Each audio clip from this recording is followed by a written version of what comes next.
Salut les gars, j'espère que vous allez bien, j'espère que vous avez passé un bon week-end. Petit update du 30 décembre, bientôt la nouvelle année. On attend tous le 20 janvier, on attend que 2025, ça nous offre des opportunités. De toute façon, vous êtes dans le marché, vous êtes exposé à des actifs, à des assets crypto. Donc félicitations, franchement, si vous êtes encore là et que vous avez passé une année entière euh, très, très dure psychologiquement, hein, je sais, hein. Elle n'était pas simple celle-là. C'est beaucoup plus long que certains cycles que j'ai pu avoir, ben, je le ressens comme ça. Maintenant, voilà, on est en place, on a un portefeuille structuré et on sait où on va et c'est le plus important. En revenir au giveaway, encore une fois, voilà, pour ceux qui n'ont pas vu cette vidéo et qui ne sont pas au courant, on a organisé un petit giveaway pour remporter 500 euros. Personne n'a encore trouvé. On a donné 3 mots dans l'application. Déjà, il en reste 9 à trouver, donc c'est pas bien compliqué, hein, les gars. Vous avez juste à chercher un petit peu. Si vous n'avez pas rejoint encore le challenge, tout est dans la description. Et aussi, si vous voulez prendre 30 minutes de coaching gratuit avec moi ou un de mes associés, c'est gratuit, voilà, encore une fois. Donc n'hésitez pas à cliquer en dessous, programmez ça, et nous, on vous accueillera les bras ouverts avec nous pour 2025, parce que je vous conseille de vous faire accompagner. Ça va être dangereux 2025. On a fait une petite vidéo sur Cubic hier. Le post a plutôt bien marché, hein, merci les gars, hein. Cubic, comme quoi ça a le vent en poupe. Donc voilà, on a fait 12K d'impression. Donc n'hésitez pas à aller voir la vidéo, n'hésitez pas à lâcher un petit like, un petit commentaire, vous connaissez, hein, ça fait toujours plaisir. Donc voilà, petite vidéo qui nous a pris du temps un peu à faire, un peu complexe. Donc merci en tout cas du soutien. Hier, je vous ai fait un petit post aussi sur qu'est-ce que vous pensiez de la configuration actuelle d'Ethereum. On avait pas mal de retours, hein, vous voyez, il y a des gens, ils sont un peu pessimistes. Il y en a d'autres qui sont beaucoup plus positif. Donc voilà, n'hésitez pas en tout cas à aller voir tout ça sur notre Twitter. Et si ça vous intéresse aussi, on a notre Telegram qui est gratuit aussi, et le lien est dans la description. Donc là, c'est vraiment parfois moi je poste un petit peu quand j'ai du temps, je vais commencer peut-être à faire plus de vocaux pour expliquer un peu ma vision du marché, etc. Donc ça, je verrai ça dans un second temps, mais n'hésitez pas à rejoindre, tout est dans la description, encore une fois. Cette semaine, au niveau du calendrier économique, les gars, pas trop de data, hein, c'est le jour de l'an, donc pas grand-chose. Vous voyez, de lundi mardi, je crois que jeudi et vendredi, on a quelque chose. Voilà, jeudi, on commence à avoir voilà, inscription hebdomadaire au chômage, PMI manufacturier, indice PMI, on a stock de pétrole brut, donc de 14h30 à 17h jeudi. Potentiellement à surveiller, mais je pense que ça va être très très plat cette semaine. On a un indice PMI aussi vendredi. Et bon, bah, sinon, voilà, pas grand chose, pas trop de data, donc c'est plutôt positif pour nous. On va voir où en est Bitcoin. Bitcoin suite à la dynamique baissière à court terme, hein, quoi qu'on dise. Alors attendez, hop, je vais mettre comme ça. Donc, quoi qu'on dise, à court terme, pour moi, j'ai une dynamique baissière avec un refondement de structure. Et voilà, déjà en 4 heures, on passe en dessous les mois 200 période expo, on est en dessous des 50 au niveau du RSI. Donc ça, c'est une stratégie de tendance que j'utilise habituellement. Donc là, on redevient, enfin, pour moi, une stratégie d'achat sur ces actifs-là, donc des actifs cryptographiques. Je ne fais rien, car c'est incertain. Tant que moi, on n'a pas, voilà, daily 4 heures, 1 heure qui sont validés avec un RSI au-dessus des 50 et le prix au-dessus de l'EMA 200 période expo, eh bien, je ne fais rien. Donc pour l'instant, voilà, weekly, la dynamique est toujours très positive quand on prend un peu de recul sur eux. Et c'est une petite correction sur le marché. Maintenant, si on revient sur des time frames plus courtes, que ce soit en 4 heures, voilà, on repasse en dessous le EMA 200 période expo, on est en dessous des 50 au niveau du RSI. Et pour moi, on a des lows à venir chercher. À voir si on a un long squeeze. Parce qu'en fait, ce qui est incertain pour moi, c'est qu'au niveau du funding et de l'open interest, on voit qu'on a quand même pas mal de gens qui sont en train de short le marché. Donc on sait quand la plupart des gens sont en train de short le marché, les market makers vont à l'encontre de ces gens-là, font hausser le prix, et ensuite, bah, souvent, on vient juste liquider ces personnes-là. Donc c'est du market making, c'est les teneurs de marché qui font ces mouvements de prix-là. Donc voilà, c'est pour ça que le scénario est très très incertain. Et moi, ce que je vais surveiller, c'est tous les order blocks qu'on a laissé plus bas sur Bitcoin, encore une fois, 90 000, 89 000. Et bah, c'est low, en fait, c'est low. Il y a une mèche ici au 91 184, je vous en ai déjà parlé, 182, et une mèche au 90 733 qui sont pour moi des niveaux à venir chercher à court terme. Donc franchement à faire gaffe. Maintenant si on se met sur du 1 heure, et vous voyez, pourquoi pas à court terme venir voilà, sur du 1 heure, je vais vous montrer ça comme ça. Pourquoi pas à court terme peut-être venir break cet order block là, aller chercher les OB plus haut pour ensuite revenir encore plus bas. C'est possible, sachant on a des gens qui sont en train de short en 1 heure. Pourquoi pas venir chercher tout ça, tous les OB qu'on a laissés ici, pour ensuite revenir liquider plus bas. Pour moi, la dynamique actuelle, elle est vraiment baissière, donc faites attention, prenez un peu de recul sur le marché. Évidemment, c'est pas linéaire, on aura des phases comme ça dans le cycle. C'est toujours comme ça, hein, de toute façon. Il y en a beaucoup qui crient à la panique là parce qu'il y a un petit retracement sur le marché, les gars, c'est rien, c'est rien. Moi, ceux que j'ai vu se faire arracher le plus souvent, c'est ceux sur les produits dérivés. Si vous êtes en spot, les gars, normalement, avec nous, vous avez de la liquidité un petit peu de côté. Donc, vous savez quand recharger. Et là, on patiente avant de recharger sur le marché tant que c'est incertain. C'est l'objectif. Donc ETH face à BTC, on avait un Head and Shoulders qui s'était formé, donc je vous avais dit dynamique un peu baissière, on a eu la validation de bougie de confirmation, on est venu chercher les imbalances plus bas, on a laissé des OB, maintenant on a un petit retournement de structure, donc à voir si on a posé un bottom sur ETH BTC. En attendant, c'est plutôt positif. Moi, je vais être très sincère, ce que je vais regarder, je vais mettre en 4 heures. Ce que je vais regarder, ça va être vraiment une validation concrète.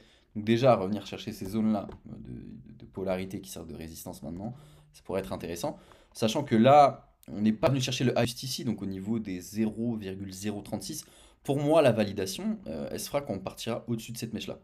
Donc juste ici, quand on part au-dessus, qu'on a bougie de confirmation et qu'on voit que le prix commence à se maintenir, pour moi, là, ça sera un vrai signal positif. Donc pour l'instant, la dynamique est plutôt bonne. On a une théorie de dos qui est en train de se valider sur la paire ETH face à BTC. Vous voyez, c'est plutôt pas mal.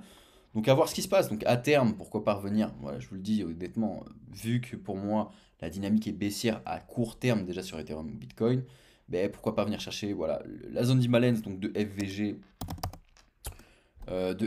juste ici. Voilà, pour avoir un scénario et une structure de marché assez saine. Donc voilà. Bon. En tout cas, en 4 heures, voilà, on rebondit à peine sur le MA 200 période expo. Moi, mon confirmation, elle sera voilà, au-dessus le MA 200 période expo, bougie de confirmation, clôture, plus bougie au-dessus du higher positif pour la suite. Donc, en tout cas, pour moi, pour moi, on voit que petit à petit, Ethereum prend galon, on voit que la TFL explose, on voit que les whales de Bitfinex achètent la période BTC. Il faut regarder ça de très près. Donc, on va se mettre directement sur Ether, hein, voir où ça en est. Je vous avais fait un petit post hein, de toute façon pour savoir qu'est-ce que vous en pensiez à l'heure actuelle d'Ether. Donc là, on vient bosser un order block. Ok, on vient bosser un OB. Sur une stratégie de tendance, je vais être très honnête avec vous. On est, voilà, c'est incertain. En dessous des 50 au niveau du RSI, à partir de là, moi, je ne prends pas de décision tant qu'on n'est pas venu chercher le high. On est venu break ces niveaux-là, au niveau des 3554, pour avoir une validation. Pour l'instant, je n'ai rien du tout. Et tant que j'ai rien, je ne fais rien, les gars. Et je vous conseille vraiment de faire la même chose. Ne prenez pas de trade à l'arrache si vous n'avez pas de stratégie claire. Parfois, il y a des semaines où je ne fais rien, les gars. Il y a des semaines où je ne fais rien du tout. Et vu que j'ai plus le temps de faire du scalping, de rentrer en intraday, etc., bah ouais, les stratégies en swing, c'est un peu plus chiant, un peu plus long. Mais il y a des semaines, voilà, il n'y a pas de position à prendre. Encore une fois, en fonction de votre capital, en fonction de votre stratégie, etc. Trading, c'est encore quelque chose d'autre, hein. C'est backtester une stratégie, avoir un plan d'action clair et s'adapter. Moi, je vais être je vais être très franc avec vous, je n'ai pas de stratégie backtestée en crypto. Toutes mes stratégies, elles fonctionnent sur le marché d'échange. C'est tout. Maintenant, l'analyse technique en général, ce que je suis en train de vous faire, ça fonctionne sur tous les marchés. C'est pour ça que j'essaye de vulgariser au maximum pour que vous compreniez ce qui se passe un peu sur le marché. Donc en tout cas, la dynamique actuelle pour moi elle est baissière encore une fois, vu qu'on a break cette trendline, donc vous voyez un point de contact, deux points de contact, le troisième on est venu break juste ici,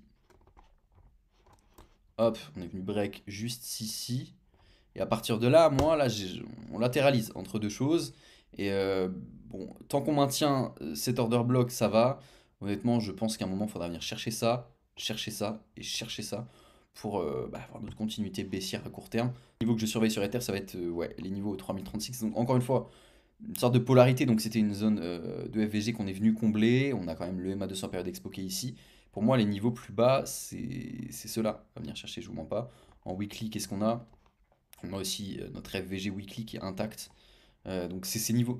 C'est pour ça que ça devient inquiétant si on prend un peu de recul aussi sur Ether, c'est que la FVG Weekly en OTE, parce qu'on est complètement en OTE hein, si je me mets là, au niveau des 2860, c'est à surveiller les gars, donc à court terme on fait attention sur Ether et tant qu'on a...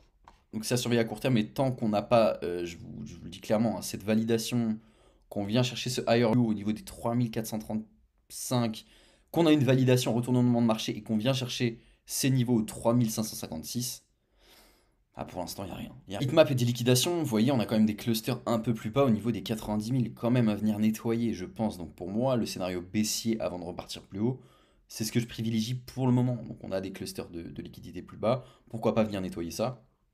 Donc encore une fois, à regarder. Mais là, ça reste très incertain avec un open interest, un funding qui nous donne des informations, le graphique qui nous donne d'autres informations. Donc comme vraiment, on n'a pas de... Moi, je reste vraiment neutre à l'heure actuelle sur le marché, même si à court terme j'ai un biais baissier, voilà, je préfère vous le dire.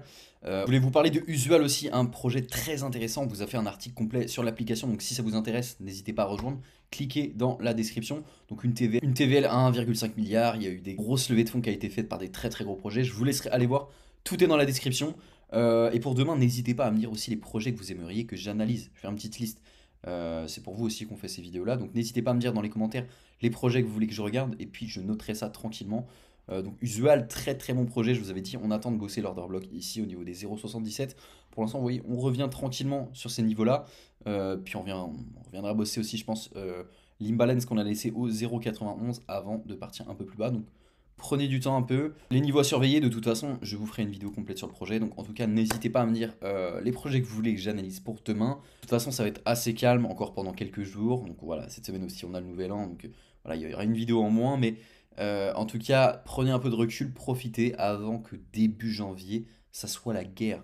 Les gars, je pense que 2025, vous n'êtes pas prêts. Psychologiquement, ça va vous tordre. Alors être préparé, je vous promets qu'un bear market, c'est très très mignon par rapport à un bull run. Un bull run, c'est très dur psychologiquement. C'est du sport, hein. Je vous promets que ça va être du sport.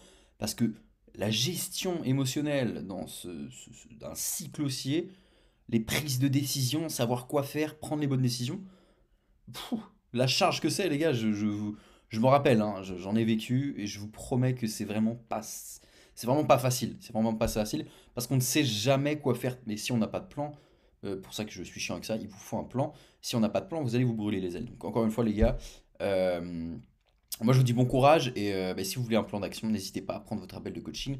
Moi je vous dis à demain et n'hésitez pas à me dire dans les commentaires les altcoins que vous voulez que